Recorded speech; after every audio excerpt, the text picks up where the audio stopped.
Assalamualaikum warahmatullahi wabarakatuh. Untuk pertemuan mata pelajaran seni budaya pada hari ini, kita akan mempelajari tentang konsep seni.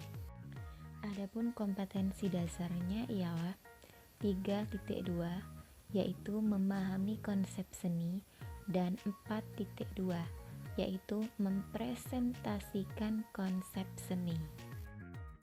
Adapun tujuan pembelajarannya ialah setelah mempelajari konsep seni, siswa mampu A. menjelaskan konsep seni, B. mempresentasikan konsep seni. 1. Pengertian seni. Ada beberapa pengertian seni menurut ahli. Pertama, Aristoteles.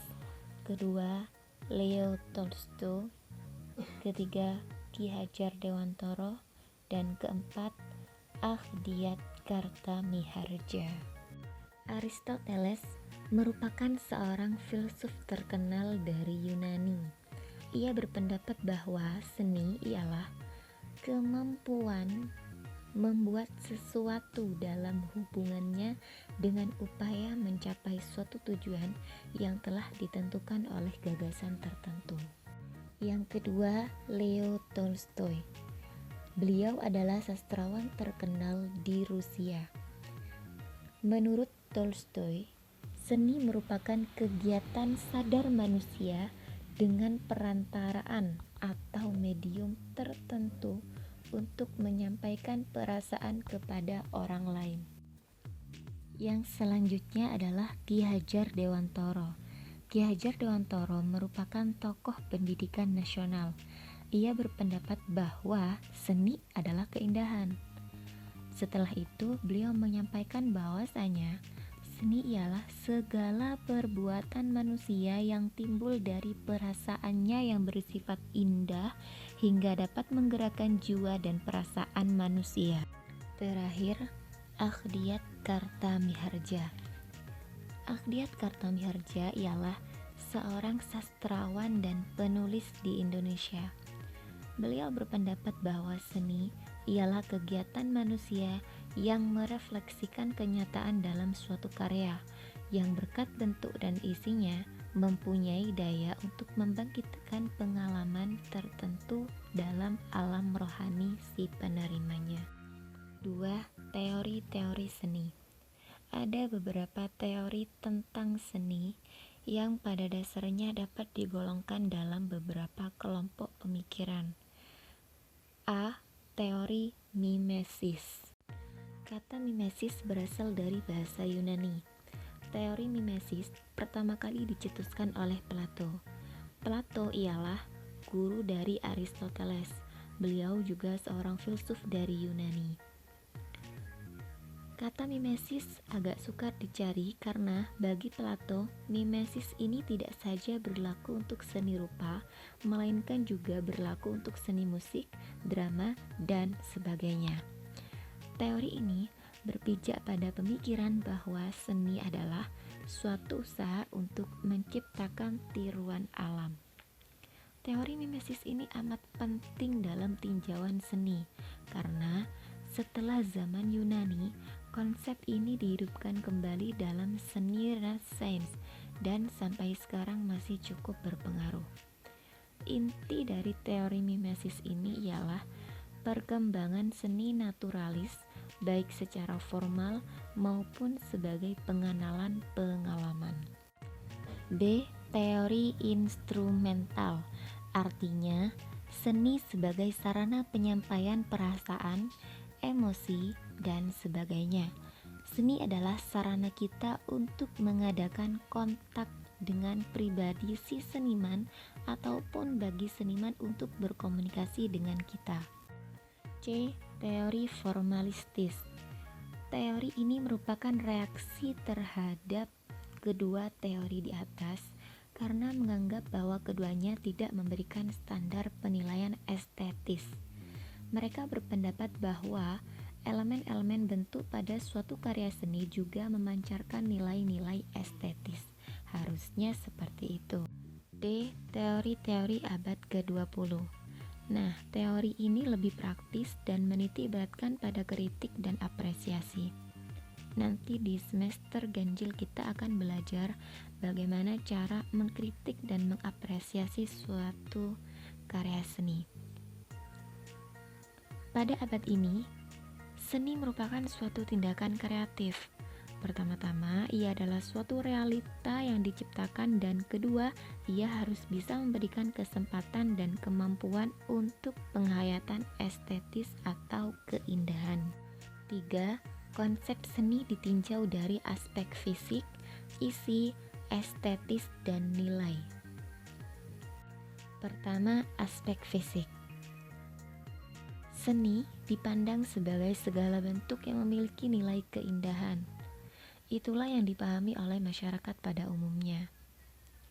Jika dipandang dari segi fisik, maka seni dibagi menjadi dua, yaitu karya seni 2 dimensi dan karya seni 3 dimensi. Yang pertama, karya 2 dimensi. Ialah suatu karya yang tampak datar, juga mempunyai kesan-kesan volume, kedalaman, dan ruang. Namun itu hanya tipuan pandang semata. Karya seni 2 dimensi disebut semi visual. Kenapa? Karena diserap oleh indera penglihatan saja. Karya seni rupa 2 dimensi hanya memiliki dimensi panjang dan lebar, atau karya yang hanya dapat dilihat dari satu arah pandang saja. Contoh, seni lukis, seni grafis, dan seni ilustrasi. Yang kedua, karya seni 3 dimensi. Disebut juga karya spasial. Kenapa? Karena terdapat 3 dimensi yang harus benar-benar diperhatikan. Dalam seni 3 dimensi, pelaku seni melibatkan indera gerak dan raba. Karya seni 3 dimensi juga dapat dilihat dari berbagai arah. Contohnya patung, atau karya 3 dimensi juga terdapat pada sebuah lukisan. Bedanya adalah jika pada lukisan karya seni 3 dimensi, maka ia akan terlihat seakan-akan ia ada. Sedangkan pada karya 2 dimensi, ia memang benar-benar lukisan. Di situ lukisannya tampak datar, namun mempunyai kesan-kesan volume, kedalaman, dan ruang. Karya 2 dimensi ini hanya dapat dilihat dalam satu arah pandang saja, sedangkan 3 dimensi dapat dilihat dari berbagai arah. B. Aspek isi. Aspek isi atau ideoplastik ialah ide atau gagasan atau tema atau makna dari bentuk karya seni. Isi atau makna suatu karya seni rupa sangat bergantung pada persepsi penikmat atau publik seni. C. Aspek estetik. Aspek estetik ialah aspek yang lebih melihat pada keindahannya, bukan sebagai sifat dari objek itu sendiri. Aspek estetik berarti sebuah karya seni dilihat dari keindahannya, dilihat dari segi keindahannya. Contoh, ketika seseorang melihat bunga mawar, ia akan berkata, "Wow, bunga mawar ini tampak indah." 2. Teori subjektif. Menurut teori subjektif, suatu benda atau karya seni rupa dikatakan indah bila dapat menimbulkan perasaan puas, nikmat, kagum, dan indah menurut perasaan seseorang yang bersifat individual. Contoh, ketika seseorang melihat bunga mawar, ia akan mengatakan, "Wah, bunga mawar ini indah sekali, warnanya cantik, bunganya mekar, aku suka sekali dengan mawar ini." Ketika seseorang mengatakan teori yang bersifat subjektif, maka ia akan merasa terkagum-kagum dan sangat menikmati keindahan tersebut. Berbeda apabila dilihat dari sudut pandang objektif. Jika dilihat dari sudut pandang objektif, maka seseorang akan melihat kualitas keindahan sesuatu hanya dilihat dari satu kesatuan unsur seni.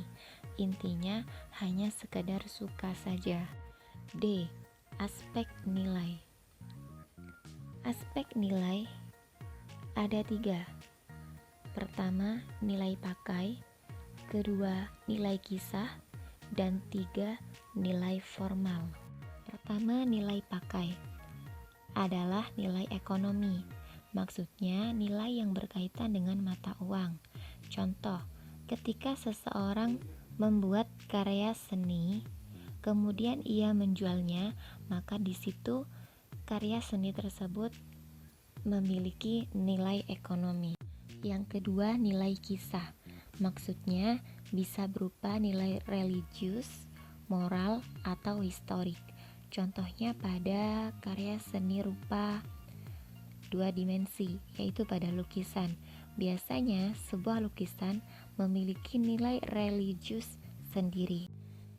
Yang ketiga ialah nilai formal. Maksudnya nilai desain yang merupakan nilai intrinsik pada karya seni itu sebagai nilai seni. Sekian untuk pembelajaran seni budaya pada hari ini. Selamat belajar di rumah. Tetap jaga kesehatan, tetap jaga protokol kesehatan, dan tetap memakai masker.